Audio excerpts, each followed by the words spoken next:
आणि तिकडे गडचिरोली शिवसेना उद्धव बाळासाहेब ठाकरे पक्षातला अंतर्गत संघर्ष आता उजेडात आलाय। जिल्हा प्रमुख पदावरनं गच्छंती होताच पक्ष कार्यालयात तोडफोड केल्याचा धक्कादायक प्रकार घडला। वासुदेव शेडमाकेंनी पदावरनं गच्छंती होताच पीओपी तोडले।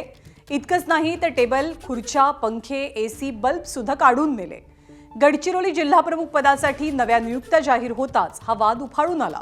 पक्षानं गडचिरोली आणि आरमोरी या विधानसभांसाठी पवन गेडाम आणि अहेरी विधानसभेसाठी दिलीप सुरपाम यांची जिल्हा प्रमुखपदी नियुक्ती केली। मात्र यापूर्वी जिल्हा प्रमुख राहिलेल्या वासुदेव शेडमाके यांनी पक्षाने आपल्याला डावलल्याच्या नाराजीतनं कार्यालयातलं साहित्यच काढून नेलं।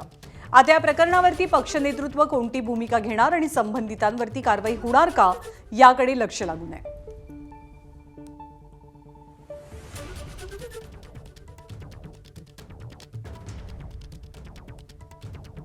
आदित्य साहेबांचा वाढदिवस असल्यामुळे मी महिला सामान्य रुग्णालयामध्ये 8 दिवसानिमित्त कार्यक्रम करण्याचा आयोजित केला होता। त्या कार्यक्रम चालू असताना ऑफिसमध्ये माजी जिल्हा प्रमुख तसेच त्यांचे सहकारी येऊन पूर्ण बोर्ड आणि पीओपी फोडून होती। त्यानंतर मी सध्या आल्याबरोबर त्यांना म्हटलं की तुम्ही इथे फोडू नका, तुमचं काय आहे तर तुम्ही बाहेर निघा। त्याच्यानंतर पोलिसांना फोन केला व पोलिसांना सांगून सुद्धा त्यांनी मग माझ्या शब्दावर ऐकल्यामुळे त्यांना बाहेर काढलं। याच्यानंतर माजी जिल्हा प्रमुख असो किंवा वैयक्तिक मायाच्या पल्ल्याचे कोणतेही पदाधिकारी असो, याच्यानंतर माझ्या कार्यकाळात जर असं दुबारा झाला तर यांना या कार्यालयातूनच टोकून बाहेर काढणार।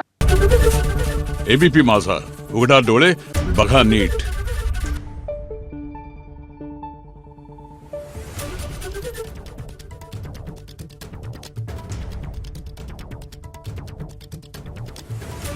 Thank you.